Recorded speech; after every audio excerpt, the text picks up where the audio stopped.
નમસ્કાર મિત્રો, આજે આપણે સ્ટાન્ડર્ડ 12થની ઇંગ્લિશ ટેક્સ્ટબુકમાં યુનિટ 3 છે એના વિશે ડિસ્કસ કરવાના છીએ. ટેક્સ્ટબુકની અંદર આવશે પેજ નંબર 27 ઉપર મેનેજ યોર સ્ટ્રેસ, એટલે તમારા સ્ટ્રેસ એટલે ટેન્શનને કેવી રીતે મેનેજ કરવું. સ્ટ્રેન્થનિંગ મેન્ટલ ફ્લેક્સિબિલિટી એટલે માનસિક લચીકાપણું છે અથવા માનસિક શક્તિ છે એને કેવી રીતે મજબૂત બનાવી એના વિશેનું ચેપ્ટર છે. And before we start the chapter, let me tell you something about stress. What is stress, what are the reasons of stress, and how can we control the stress. તો પહેલા તો સ્ટ્રેસ એટલે શું? મિત્રો યાદ રાખજો કે સ્ટ્રેસ છે એ પોઝિટિવ હોઈ શકે, સ્ટ્રેસ કેન બી પોઝિટિવ, બરાબર. પરંતુ જો એને યોગ્ય રીતે પછી કંટ્રોલ ન કરવામાં આવે ને ડિસ્ટ્રેસ થઈ જાય તો ઇટ લીડ્સ ટુ ટેન્શન કે પછી એ ડિઝીઝનો રોગ થાય છે. સ્ટ્રેસ એકચ્યુઅલી સિમ્ટમ છે, ચિહ્ન છે રોગનું, રોગ નથી. પણ એને કંટ્રોલ નહીં કરીએ તો પછી ડિસ્ટ્રેસ થાય, જે ટેન્શન અથવા એન્ઝાયટી છે એ પછી ડિઝીઝ થાય છે. તો પેલા સ્ટ્રેસ એટલે શું એ સમજી લો મિત્રો. સ્ટ્રેસ એટલે ધ ગેપ બિટવીન રિયાલિટી અને એક્સપેક્ટેશન, એટલે વાસ્તવિકતા અને અપેક્ષા વચ્ચેનો જે અંતર છે એ વધતું જાય તો ઇટ લીડ્સ ટુ સ્ટ્રેસ. સમજાવું તમને હું એક્ઝામ્પલ સાથે કે આપણી કેપેસિટી છે એ 60%ની કેપેસિટી હોય અને આપણે 95%ની એક્સપેક્ટેશન રાખીએ તો ટેન્શન અથવા સ્ટ્રેસ આવવાની સંભાવના છે. પરંતુ એ લાવી શકાય એવું છે, એવું નથી કે 60માંથી 95% સુધી ન પહોંચાય એવું નથી, પણ સીધા નહીં પહોંચાય, સ્ટેપ બાય સ્ટેપ પહોંચાય. કેવી રીતે? ફોર એક્ઝામ્પલ, આપણે 60% આવતા હોય તો આપણે એમ વિચારીએ કે નેક્સ્ટ મંથ મારે 65% લાવવાના છે, એના પછીના મહિને મારે 70% લાવી, એમ 5% પેલા એડ કરો, પછી છેલ્લે 3% કે 2% કેમ એડ કરવાના, બરાબર. ધીમે ધીમે એડ થાય છે, એક મહિને એડ થાય. પણ 60માંથી ડાયરેક્ટ 95ની એક્સપેક્ટેશન રાખો તો it leads two stress. Mind well friends. એટલે વાસ્તવિકતા અને અપેક્ષા આ બંને વચ્ચેનું અંતર વધતું જાય તો એ સ્ટ્રેસ છે. બીજું કે સ્ટ્રેસ છે એના માટે કયા પરિબળો છે સ્ટ્રેસ છે તો કેમ ખબર પડે, અને સ્ટ્રેસને ક્યોર કરવા માટે શું કરવું જોઈએ એ હું તમને થોડી વાત કરું, એટલા માટે કે બહુ રિલેવન્ટ ટોપિક છે અત્યારે. મેં ઘણા બધા સ્ટુડન્ટ્સને સ્ટ્રેસને કારણે દુઃખી થતા જોયા છે. કેટલાકની કરિયર ખતમ થઈ ગઈ, કેટલાકની જીવન ખતમ થઈ ગયું. એટલે આજે વાત થઈ છે કે ભવિષ્યની અંદર તમારી સામે કોઈ પ્રશ્નો એવા આવે તો તમે એને હેન્ડલ કરી શકો. એટલા માટે હું થોડી બહારની વાત કરું છું આજે.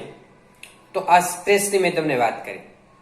પહેલું કે સ્ટ્રેસ છે એના માટે હું તમને પહેલા શ્રીમદ ભગવદ્ ગીતાના વાક્યથી શરૂઆત કરું, એટલા માટે કે મને વાક્ય ગમે છે અને ખૂબ જ આપણને હેલ્પફુલ થયું છે. કે શ્રીમદ ભગવદ્ ગીતામાં એમ કીધું છે કે પ્રસન્ન ચેતસો હિ બુદ્ધિ આશુ પર્યવતિષ્ઠતે, એટલે પ્રસન્ન મનવાળાની બુદ્ધિ ઝડપથી વિકાસ પામે છે.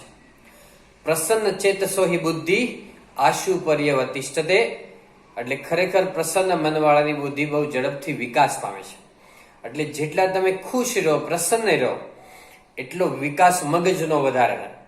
એને હું તમને સાયન્સનું પણ રીઝન આપું કે જો તમે સાયન્સના વિદ્યાર્થી હોય તો તમે આ વસ્તુ જોઈ શકશો કે જો તમે ખુશ રહો, પ્રસન્ન રહો તો તમારા માઇન્ડમાંથી એવા કેમિકલ્સ ક્રિએટ થાય, એવા હોર્મોન્સ ક્રિએટ થાય, બરાબર. એન્ડોર્ફિન છે, ડોપામાઇન છે, સેરોટોનિન છે, ઓક્સિટોસિન છે, આવા કેમિકલ્સ રિલીઝ થાય માઇન્ડમાંથી કે જે તમારા ડાયજેશન છે, મેટાબોલિઝમ છે, એબ્સોર્પ્શન વચ્ચેની ક્રિયા છે, એ બધી જ ક્રિયાઓ છે, યાને કે પાચન છે, શોષણ છે, અભિશોષણ છે, કે આ બધી જ ક્રિયાઓ છે એ સારી રીતે કરે છે, ફંક્શનિંગ કરવામાં ખૂબ હેલ્પ કરે છે.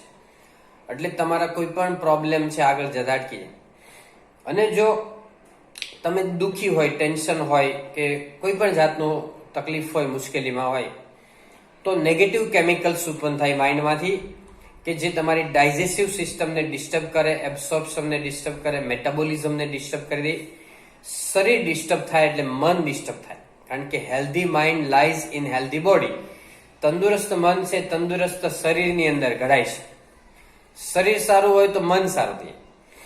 ઉલટું પણ થઈ જાય, વાઇસે વર્સા, કે મન સારું હોય તો શરીર પણ સારું થઈ જાય.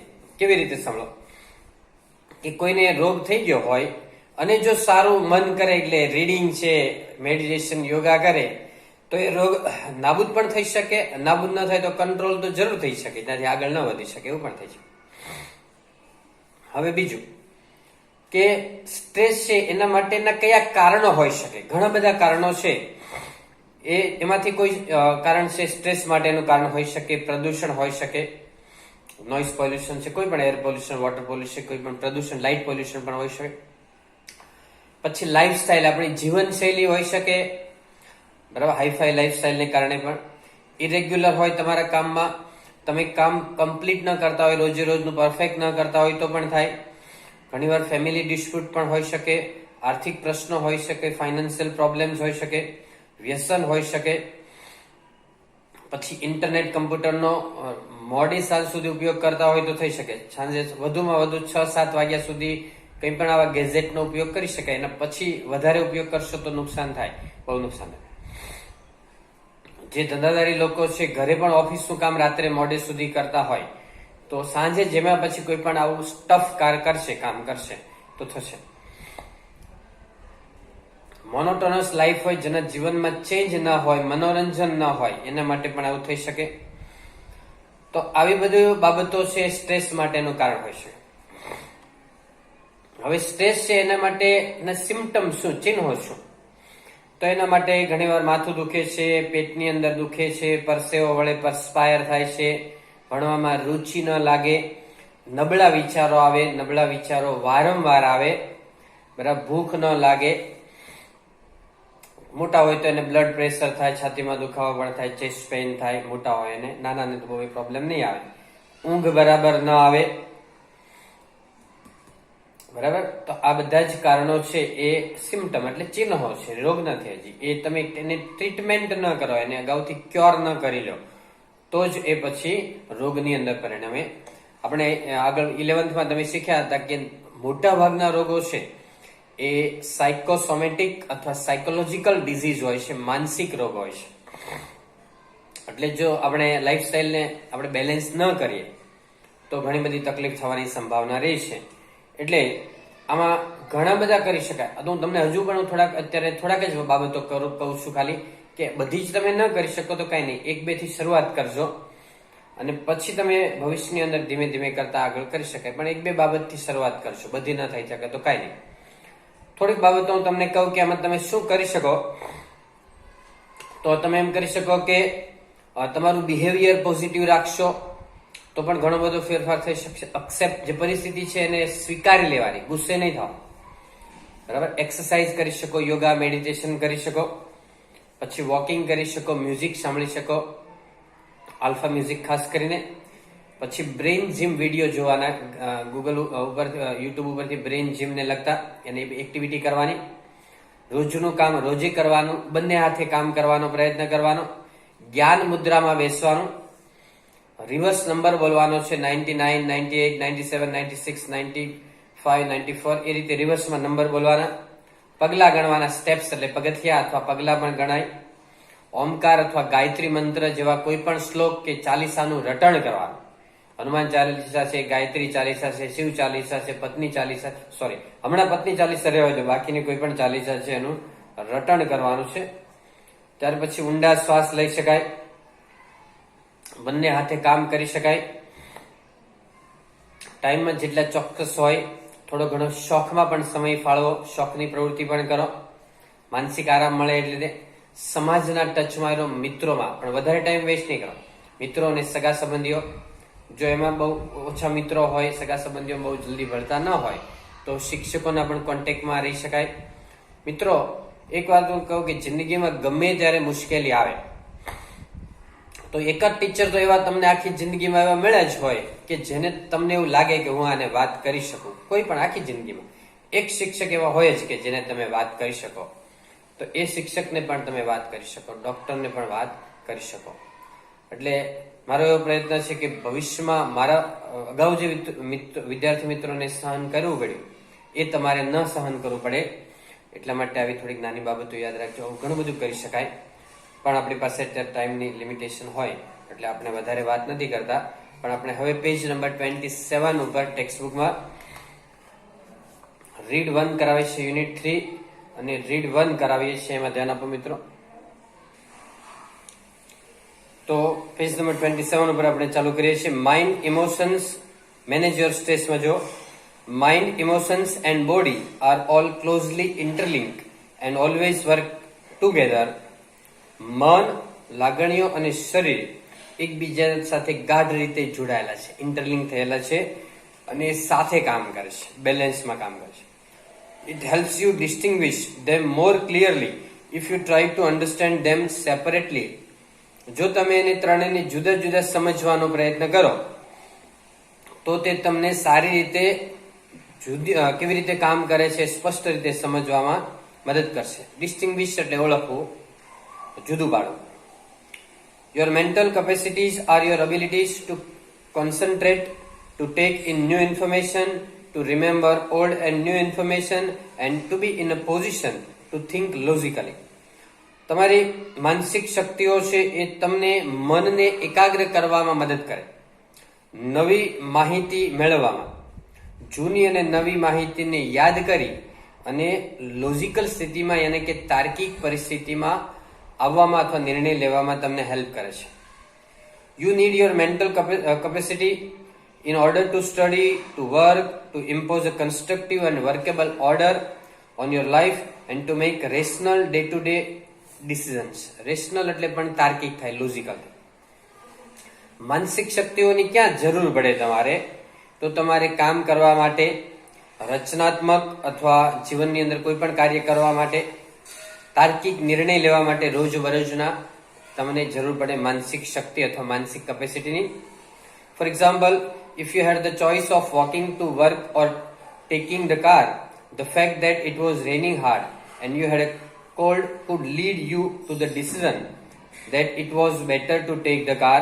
Underline કરજો મિત્રો, lead to નીચે underline કરો, lead to. ઉદાહરણ તરીકે જો તમારે પસંદગી કરવાની હોય કે તમારે કામ ઉપર કાર લઈને જવાનું છે કે ચાલતા જવાનું છે, અને પરિસ્થિતિ એવી હોય કે વરસાદ ચાલુ હોય, તમને શરદી થઈ હોય, તો તમારું મન તમને શું નિર્ણય લેવા માટે પ્રેરે કે તમે કાર લઈને કામ ઉપર જાઓ? That would be a rational decision based on the current circumstances. Circumstances એટલે સિચ્યુએશન, વર્તમાન સ્થિતિ ઉપર આધારિત આ એક રેશનલ ડિસિઝન એટલે કે તાર્કિક નિર્ણય છે. The mind is rational, logical part of you that helps you to make unemotional choices, to store and retrieve information, and to order and calculate. Retrieve એટલે રિમાઇન્ડ કરવું, યાદ કરવું, રિકોલ કરવું. મગજ છે એ તાર્કિક ભાગ છે આપણા શરીરનો અને તમને લાગણી રહિત નિર્ણય લેવામાં મદદ કરે છે, માહિતીને સ્ટોર કરવામાં અને માહિતીને પાછી યાદ કરવામાં જરૂર પડે ત્યારે પરીક્ષા વગેરેમાં. It is the counter part to the emotions એટલે મન એ શરીરનો એક ભાગ છે, સમકક્ષ પણ થાય, કાઉન્ટર પાર્ટ એટલે ઇક્વાવેલન્ટ પણ થાય. A good example of the interaction between mind and emotions is exam nerves. મન અને લાગણીઓ વચ્ચે માહિતીનું આદાન પ્રદાન, ઇન્ટરેક્શન એટલે આપલે કરવી, માહિતીને આદાન પ્રદાન કરવું, એ એક્ઝામ નર્વ્સ એટલે પરીક્ષાની ચિંતા હોય ત્યારે છે મનની અંદર આપણે જે માહિતી સ્ટોર કરી હોય આખા વર્ષમાં, એક્ઝામમાં આપણને યાદ અપાવે, એ ઇન્ટરેક્શન છે. Your mental capacity has help you written what you have revise. તમે જે રિવાઇઝ કર્યું હોય એ વસ્તુ તમને માનસિક શક્તિ છે યાદ અપાવે. રિવિઝનના નિયમો મિત્રો યાદ રાખવાનો કે આજે ભણ્યા હોય એ 24 કલાક પછી રિવિઝન એટલે એક દિવસ પછી રિવિઝન કરવાનું, એક અઠવાડિયા પછી કરવાનું, મહિના પછી કરવાનું, પછી એક્ઝામ વખતે પાછું રિપીટેડલી એ રીતે કરવું પડે. પણ શરૂઆતના રિવિઝન આ યાદ રાખવા પડે, 24 કલાક એટલે એક દિવસ પછી, અઠવાડિયા પછી, મહિના પછી, અને પછી તમે 2-3 મહિને જે ટાઈમ મળે એ પ્રમાણે આગળ રિવિઝન ગોઠવી શકો. પણ આ રિવિઝન કરો તો જ યાદ રહેશે, નહીતર ભૂલાઈ જશે, યાદ રાખજો. Your mental capacity has help you written what you have revise. માનસિક શક્તિ સારી હોય તો તમે સારી રીતે રિવિઝન કરી શકો ને યાદ અપાવો. You know your stuff, but when you enter the exam room and start getting emotional by expecting difficulties and imagining failure, all of a sudden the carefully stored information is no longer available. You know the stuff એટલે તમે જાણો કે તમે માહિતીને અંદર ભરી છે એટલે સંગ્રહ કરેલો છે, પરંતુ જ્યારે તમે એક્ઝામ હોલમાં પ્રવેશો ત્યારે તમે વિચાર કરો કે પેપર અઘરું હશે તો શું થશે, સારું રિઝલ્ટ નહીં આવે તો શું થાય. નેગેટિવ વિચાર કરો ને તો નેગેટિવ રિઝલ્ટ ઓટોમેટિક આવે. પણ તમારે એવું વિચાર કરવું પડે કે એક્ઝામ છે એમાં પેપરમાં એ જ વસ્તુ પૂછાય કે જે મને આવડતી હોય એ જ બધું પૂછાય છે.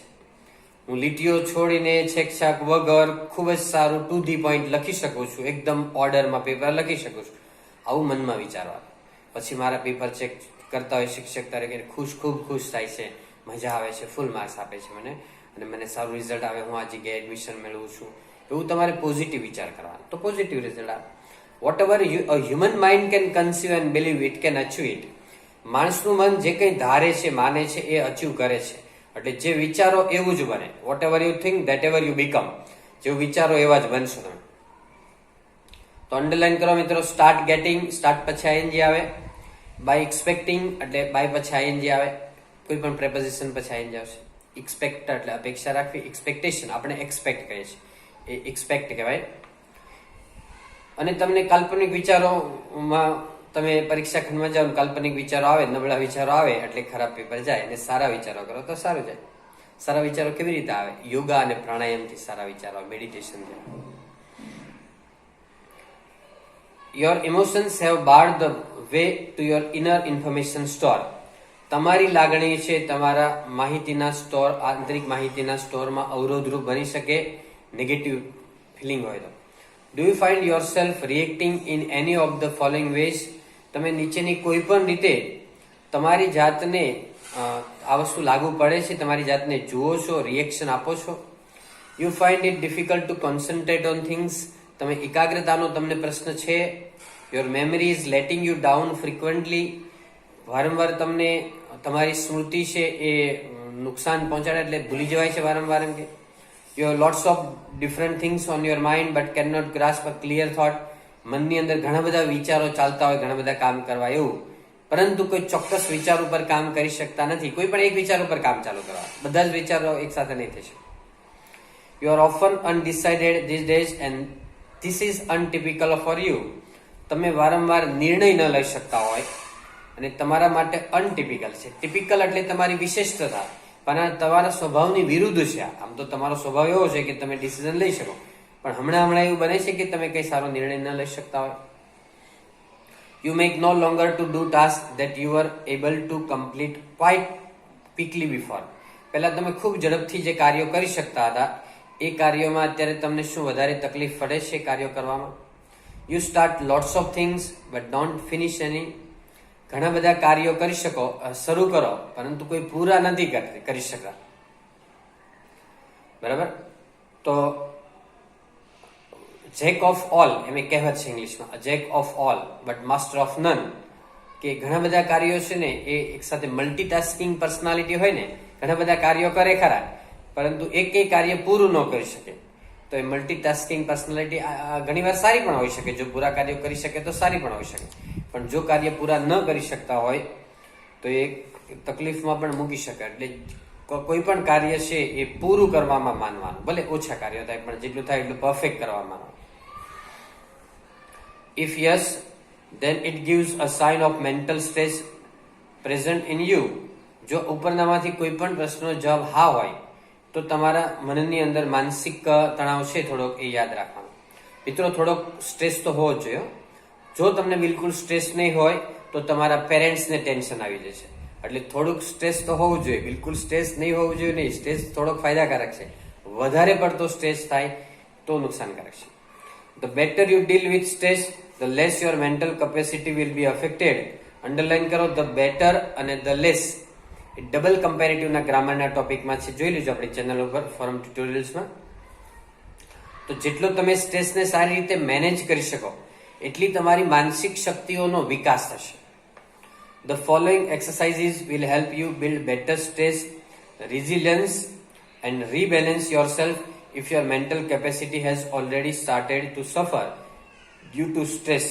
અંડરલાઈન કરો, started to suffer. સ્ટાર્ટ પછી ટુ પણ ચાલે અને આઈએનજી પણ આવશે. ડ્યુ ટુ સ્ટ્રેસ એટલે સ્ટ્રેસને કારણે જો તમારી માનસિક શક્તિ છે ઓછી થવા લાગી હોય, શરૂઆત થઈ ગઈ હોય ઓછી થવાની, તો તમે નીચેની ઘણી બધી એક્ટિવિટી છે એ તમે કરી શકો. પહેલું તો છે સ્ટોપ ઓવર થિંકિંગ, એટલે વધારે પડતા વિચારો કરવાનું ટાળો. નેગેટિવ અથવા ઝડપી વિચારો આવતા હોય તો તમારે લાઈફસ્ટાઈલમાં થોડોક ચેન્જ કરવો પડે. સગા સંબંધીઓને મિત્રોને મળવાનું, ફોન કરવાના, અથવા તો કોઈ પણ સામાજિક પ્રવૃત્તિ પણ કરી શકાય, પણ થોડોક સમય પૂરતી, ટેમ્પરરી, પાર્ટ ટાઈમ માટે, અથવા ડોક્ટરને કન્સલ્ટ પણ કરી શકાય જરૂર લાગે તો. When tasks and pressures start building up, the mind can sometimes go into overthinking and you come to the thought, I wish there was a switch in my head that I could flick and turn off all the thoughts going around in my mind. જ્યારે task એટલે કાર્યો અને દબાણ છે એ મનની અંદર જમા થવા માંડે ત્યારે ઘણીવાર તમે ઓવર થિંકિંગ તરફ દોરવાઈ જાઓ. કામ ઘણું બધું ભેગું થઈ જાય ત્યારે તમને ઈચ્છા થાય કે એટલા બધા વિચારો આવે છે કે મનની અંદર અહીંયા સ્વિચ હોય તો કેવું સારું કે વિચારોને આવતા જ બંધ કરી દઈએ. ફ્લિક એટલે ક્લિક કરી દઈએ, સ્વિચ ઓફ કરી દઈએ. એકવાર રિપીટ કરું છું. When tasks and pressures start building up, the mind can sometimes go into overthinking and you come to the thought એટલે વિચાર, I wish there was a switch in my head that I could flick and turn off all the thoughts going around in my mind. It is not easy. બહુ સરળ નથી એ કાર્ય. There is a technique to help yourself during the problem of overthinking. Overthinking નો problem આવે ત્યારે એક technique છે એ તમે એપ્લાય કરી શકો. Say to yourself repeatedly during the day. દિવસ દરમિયાન તમે વારંવાર આ બાબતને કહો. I have no expectations and I will deal with whatever happens when it happens. મારી અપેક્ષાઓ બહુ વધારે પડતી નથી. એમ અપેક્ષા તો હોય જ પણ બહુ વધારે પડતી નથી, અને જે કઈ પરિસ્થિતિ આવે, જે કઈ પરિણામ આવે એને હું પહોંચી વળીશ, એને હું સામનો કરી શકીશ. When you think about a stressful day that lies in front of you, your thoughts run approximately like this. Approximately લગભગ. Oh my God, I have so much to do. I must do X and Y and Z, and after that A and B need to get sorted out as well. I don't know how I am going to do it all. I won't even have time to eat. તમે underline કરો. need to get right સાઈડમાં છે, need to get second લાઈનમાં, અને fourth લાઈનમાં છે time to eat. Time અને need પછી ટુ વાળું ક્રિયાપદ આવે. હવે જ્યારે આપણે મનમાં સવારે એવું વિચારીએ કે આજે મારે ઘણું બધું કામ કરવાનું છે, હું કેવી રીતે કરી શકીશ, અરે ભગવાન મારે XYZ કામ કરવાના છે, એ પૂરું થાય પછી મારે A અને B કામ સોર્ટ આઉટ કરવાનું છે, અથવા ડિસિઝન લેવાના છે કે આમાં શું કરવાનું, આવું બધું સવારથી જ વિચારશો તો તમારી સવારથી જ જે એનર્જી છે ડ્રેન થઈ જાય, એટલે ઓછી થઈ જાય. એટલે ઓછી એનર્જી સાથે કામ કરો એટલે પાછું ખરાબ રિઝલ્ટ આવે છે કે હું કેવી રીતે આ કરીશ, અરે ભગવાન આ બધું કેવું થશે, મારી પાસે જમવા માટેનો પણ ટાઈમ નથી, એવું બધું વિચારવા માંડે. Basically the day hasn't even started but you are already in tease. Tease એટલે ટેન્શન અથવા કન્ફ્યુઝનની અંદર આવી જાઓ. તમે દિવસની શરૂઆત ન થઈ હોય ત્યાં તમે કન્ફ્યુઝનમાં આવી જાઓ. એટલે એક જ મિત્રો યાદ રાખવાનું કે જો તમે રેગ્યુલર રહેશો કામની અંદર તો તમને કદી ટેન્શન નહીં આવે. What is happening is that your mind is racing ahead of you and anticipating how tired and stressed you will feel once you have completed all the tasks ahead. તમે આગળ શું બનવાનું છે દિવસમાં એ અગાઉથી વિચાર કરો, એટલે તમારું મન છે આગળથી રેસમાં આવી જાય, શરીર કરતા આગળથી. તમે એવું ધારી લો છો કે હું કેવી રીતે બધું કામ પૂરું કરીશ, આવું નેગેટિવ વિચારો છો એટલે નેગેટિવ કામ થશે. ધીસ ફ્રેન્ટિક થોટ્સ, આમ તો જનૂની વિચારો થાય પણ નબળા વિચારો એમ સમજવાનું, starts weakening your energy and as a result you are entering into a busy day with only half of your normal energy. હવે નબળા વિચારથી દિવસની શરૂઆત કરો એટલે તમારી અડધી એનર્જી તો આ નબળા વિચારને કારણે તમારી દિવસમાં ખતમ થઈ ગઈ છે, એટલે અડધી શક્તિ સાથે તમે દિવસનું કામ શરૂ કરો છો. then when you end up shattered એટલે upset, then when you end up shattered at the end of day you seem to have proved that You were right all along. You had a dreadful day and you feel physically drained. Seem to have નીચે underline કરો. seem પછી two વાળું ક્રિયાપદ આવે. Drain એટલે આપણા શરીરમાંથી આમ તો નિકાલ થવો થાય, કોઈ પણ ડ્રેનેજ છે, ગટર, કોઈ પણ શરીરમાં કચરો નિકાલ થવો, પણ ડ્રેન એટલે થાકી જવું. ફિઝિકલી ડ્રેન એટલે ટાયર્ડ થાય, એક્ઝોસ્ટેડ થાય, એવો થાય મિનિંગ. પછી તમે જ્યારે દિવસે આખો દિવસ કામ કરીને સાંજે અપસેટ થઈ ગયા હોય ત્યારે તમને એવું લાગે કે મેં સવારે જે વિચાર કર્યો હતો એ સાચો હતો, કે આજે મારો ભયંકર દિવસ જશે અને સાંજે હું થાકેલો હોઈશ અથવા એકદમ ટેન્શનમાં હોઈશ, એવું જે વિચાર કર્યો તો નેગેટિવ એટલે હું સાચો પડ્યો, કારણ કે તમે નેગેટિવ એટલે અડધી એનર્જી સાથે કામ ચાલુ કર્યું છે. ઇન ઓર્ડર ટુ હેવ નીચે અંડરલાઈન કરો મિત્રો. ઇન ઓર્ડર ટુ પછી મેઇન વર્બ આવશે. In order to have the maximum energy available at the start of a busy day, use I have no expectations and I will deal with whatever happens when it happens as a form of mantra. જ્યારે તમે maximum energy આપણે સાથે કામ કરવું હોય તો આપણે એક મંત્ર છે એ સ્વીકારવાનો અને એ બોલવાનો કે મારે બહુ વધારે પડતી અપેક્ષાઓ નથી અને જે કઈ પરિસ્થિતિ આવે એને હું પહોંચી વળીશ. એ તમારા મંત્રનું એક સ્વરૂપ છે. ફોર્મ એટલે સ્વરૂપ છે. You will notice how your body starts relaxing at the thought of no expectation. તમે નોંધ કરશો, જોઈ શકશો કે તમારું મન છે એ બહુ અપેક્ષા નથી એટલે કેવી રીતે રિલેક્સથી કામ કરે છે, શાંતિથી કામ કરે છે. This relaxation tells you that you have just stopped yourself from wasting valuable energy. તમારું માનસિક આરામ છે એ તમને આ એનર્જીને વેસ્ટ થતી અટકાવે છે. અંડરલાઈન કરો. ફ્રોમ વેસ્ટિંગ નીચે અંડરલાઈન કરો. વેલ્યુએબલ એનર્જીને વેસ્ટ થતી અટકાવે છે. તમારું માનસિક રીતે તમે રિફ્રેશ હોય તો you will feel calmer mentally and emotionally as a consequence. એને પરિણામે તમે માનસિક અને લાગણીથી ફ્રેશ હશો, થાકેલા નહીં હોય. મિત્રો યાદ રાખજો કે રાત્રે સૂતી વખતે જો તમે કમ્પ્યુટર, ટીવી, મોબાઈલમાં કામ કરીને સુવો તો બીજા દિવસે તમે ફ્રેશ એટલા બધા નહીં હોય જેટલું તમે સારી રીતે કામ કરીશો. એને બદલે રાત્રે શવાસનમાં સુવાનું અથવા લાઇટ રીડિંગ કરવાનું, આપણું ગમતું હોય એવું વાંચન કરવાનું, અથવા શવાસનમાં સુવાનું, અથવા આંખો બંધ કરી અને ખૂબ પોઝિટિવ વિચાર કરવાના કે મને બધું જ યાદ રહે છે સારી રીતે અને હું જે કંઈ વાંચું એમાં હું ખૂબ જ સારી રીતે માર્ક્સ લાવી શકું છું અને મારું સારું રિઝલ્ટ આવે છે દર વખતે અને હું આ વસ્તુ જે કંઈ બનવું છે બની ગયો છું એમ વિચારવાનું. બનીશ એમ નહીં કે હું સીએ બની ગયો છું, ડોક્ટર બની ગયો છું, એન્જિનિયર બની ગયો છું, મારી આ એથિક્સ છે, મારી લાઈફસ્ટાઈલ આ છે, બરાબર. તમે જે બનવાના છો બનીશ નહીં કે હું ડોક્ટર છું અથવા હું એન્જિનિયર છું. તમારું walk like a doctor, talk like a doctor, behave like a doctor, તમારી બોડી લેંગ્વેજની અંદર એ વસ્તુ આવી જવી જોઈએ, બરાબર. અને જ્યારે તમારી બોડી લેંગ્વેજમાં વસ્તુ આવી જાય ત્યારે તમે સારી રીતે કામ કરી શકશો અને સ્ટ્રેસને મેનેજ કરી શકશો. મિત્રો બાકીનું જે પાર્ટ છે એ આપણે સેકન્ડ વિડીયોની અંદર જોશું. ત્યાં સુધી તમે મિત્રો આ જે વિડીયો છે તમારા ફ્રેન્ડની અંદર શેર કરજો, ચેનલને સબસ્ક્રાઇબ કરો, લાઈક કરો. That's all. Thank you very much. Happy learning, happy sharing.